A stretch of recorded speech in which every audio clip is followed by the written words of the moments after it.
Okay, this after my middle child came out and completely cleared this rail off last night. There was about a foot last night before he cleaned it off.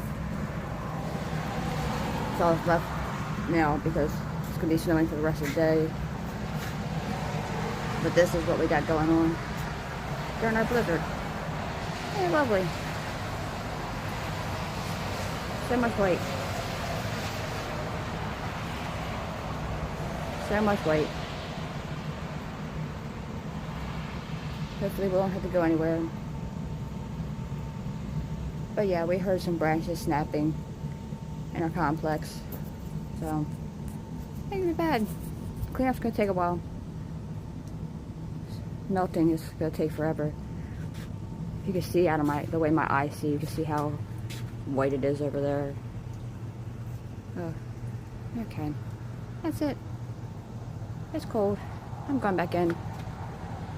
Bye, guys.